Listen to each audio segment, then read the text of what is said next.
Magandang araw mga Aldab Nation! May panibago na naman po akong update para sa inyong lahat. Pero bago natin ito umpisahan ay huwag niyo muna kalimutan na mag-subscribe sa aking YouTube channel at i-click mo na rin ang katabing bell button para maging updated ka sa mga latest videos na i-upload ko. At kapag umabot na ng 100,000 subscribers ang aking channel ay may sorpresa ako para sa inyong lahat. Alam kong excited na kayo kaya naman ngayon, umpisahan na natin ang ating kwentuhan. Ang pag-uusapan natin ngayong araw na ito kung saan Alden nagalit raw sa celebrity derma na si VB. Ayaw na ni Alden ipagalaw ang kanyang muka sa derma na ito dahil rin sa ginawa nito kay Mengay. Hindi raw ito kawalan sa Machar dahil ito nga isa na rin sa Sarsuelistas. At sabi pa ng ilan, pogi at maganda na ang mag-asawa kahit wala ito. Sino ito, gano'n ito katotoo, at may sapat nga bang ebidensya ang makakapagpatunay rito? Well, yan ho ating alamin at pag-uusapan ngayong araw na ito. Pero bago ho yan, ay bibitinin ko muna kayo ng kaunting-kaunti lamang kung saan magbasa muna tayo ng mga nakakatuwang post ni My Name is Theo01 sa Twitter. Kaya naman wag na natin patagalin pa. At sabi niya sa kanyang tweet, "Love, open mo lang ang camera. Matutulog na ako eh. Na-miss na kita ma. Sige na. Ingat ka dyan. Miss na kita. Touch yourself na lang. Pero nakatingin ka. Sige na pa, ingat. Pagod ka ba? Talaga lang hanggang umaga saka mo pa ako tinantanan bago ang flight mo. Na-miss kita lalo. Mga anak, ngayong malalaki na kayo, tatanggap na si Mimi ng mga maraming projects, okay? Pero ako pa rin na mag-aalaga sa inyo. Sama-sama mo kami, Mimi, sa work mo. Oo naman, pag wala kayong klase.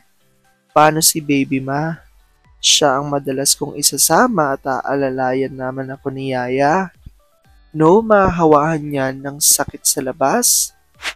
Pa, wala namang ibang makakapasok sa DR ko kundi PA at si Yaya, kaya safe pa rin si baby. Maraming sakit ang nakukuha sa labas ma. O edi ikaw ang magbantay kay baby o di kaya sa bahay lang sila ni Yaya. Ano pa bang kulang sa pamamahay na to para magtrabaho ka pa? Sayang ang opportunity. Alam kong tuwan-tuwa kayo sa ating binasa pero may pag-uusapan na natin ang ating main topic.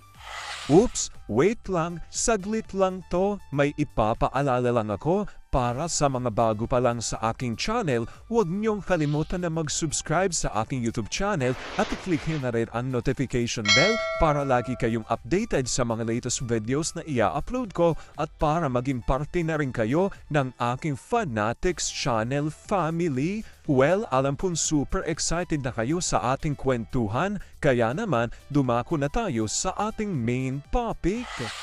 Gaano nga ba katotoo na si Alden ay nagalit sa celebrity derma na si VB?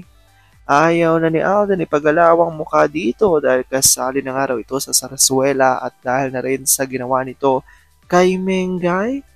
Hindi siya kawalan sa Machar. Pogi at maganda ng mag-asawa kahit wala ito. Sino siya, gaano ito katotoo at may sapat nga bang ebidensya ang makakapagpatunay rito? Well, yan ang ating aalamin at pag-uusapan ngayong araw na ito. Alam kong super excited na kayong malaman yan, kaya naman wag na natin patagalin pa. Una-una na nga muna galing sa tweet ni Vampire 2019 at ayon sa kanya, repost ko lang ito. Tingnan yung edited pics ni Ate Olive. Mas maganda di hamak sa mga edited pics ng Armaine, Saktin, at ni John Catalan. Paano tayong maluloko ng showbiz mafia sa mga pinaggagawa nila? Walang hiya talaga, siya lang atang nag-iisang mamabatas sa buong mundo na hindi ginagalang at pinopromote pang fake news. Walang sariling pag-iisip. ito ang dapat masampulan sa kamera. Yung ibang kapatid ni Ganda, hindi na ata nagpo-post tungkol kina Ganda at ang baklang magaling sa fake news. Noon yung taba ching-ching, akala natin matino. Yung pala yung nadala din sa kinangnang, wala talagang itulak kabigin ang family magdusa.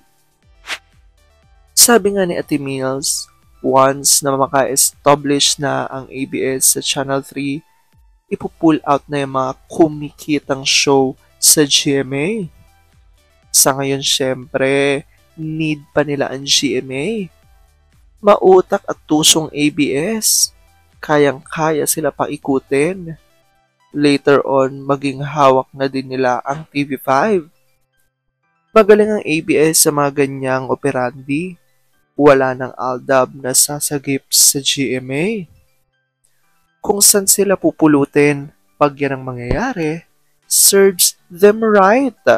Sabi naman ni Olive Kanayama, I really love editing RFJ and NDMF. I did it with love. Ayaw silang pagsamahin ng mga valvicious, pathetic, greedy liars. Magkasama sa isang frame.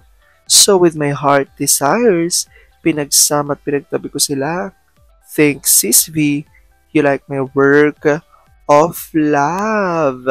At ito na nga ang revelasyon galing ho kay JN Loa. At ayon dito, thanks God, hindi na ulit pumayag si A na kalikutin ni VB ang face niya. There's nothing to change in his face. Magmula nang pumasok siya sa showbiz, he is always included sa top 10 most handsome actors in showbiz. Can say the same kay M. Nung bago, laging kasama sa most beautiful. Now, ignored. Dahil dyan, ito nga ang reaksyon ni Lerit ay dito. Paano pong isasama si Maine? Mas madalas iyong clone ng Sarsuela ang nakasalang sa camera. Mas focus si Mike Toviera kina Marian at Carla dahil nga nilubog na si Maine sa Sarsuela. Sagot ni Jen Lo, which M don't seem to mind. Parang kontento na siya with what she is and has now. And hindi naman siya totally nag-fade sa limelight. If she has, hindi magiging ganon ka-agresibo ang GMA and ABS sa pag-push kay at kay A. Ayan nga ho ang ating binasa. Nag-ayon nga ito sa source ng mga Aldab Nation. So kapansin-pansin na rin ho kasi ng maraming mga Aldab Nation na alam naman natin, di ba, na laging nasa dermatologist itong si Alden, which is kilala niyo naman na sigurado kung sino tinutukoy dito na VB. So wala tayong karapatan sabihin kung sino ito dahil hindi nabanggit ang buong pangalan dito nga sa ating binasa na nilabas ng Aldab Nation source. So initials lamang ang inilabas, which is VB. Na alam ko naman kilala niyo yon, isang celebrity dermatologist nga raw ito kung saan alam naman natin na every month ay nagbibigay ng update si Alden na siya nga ay nandito sa clinic nito. Ngunit ngayon nga raw tila parang hindi na muling nasisilayan o nagpapakita si Alden dito sa kanilang clinic. So ayon nga sa marami mga Aldab Nation, baka nga raw ayaw na ni Alden ipagalaw ang kanyang mukha dito at mukhang natauhan na si Alden dahil sa totoo lang, hindi naman kailangan ni Alden dahil simula man ito mag-umpisa pa. Nung nagsisimula pa lang siya bilang artista, kitang-kita naman kung gaano ka-handsome si Alden at hindi na kailangan ng mga retoke sa kanyang mukha.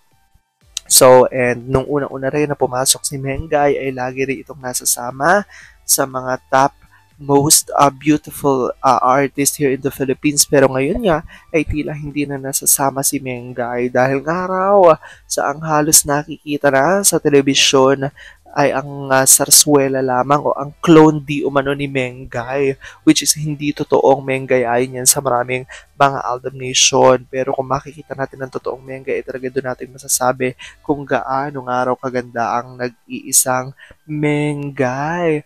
Pwede comment down below nyo dyan guys kung ano po opinion nyo patungkol dito. Alam ko dahil dito marami sa inyo ang mas lalo pa rin kumakapit at naninindigan na Alden Nature is real. Pero sabi nga natin ang kahit na ano pa man na magdesisyon ni na Alden at Meng sa kanilang boy career at boy pag-ibig, kailangan natin sila supportan, kailangan natin itong tanggapin ng buong buo dahil yun ang kanilang deserve. At yan ang aking update for today's video. Maraming salamat mga Alden Nation. Ingat!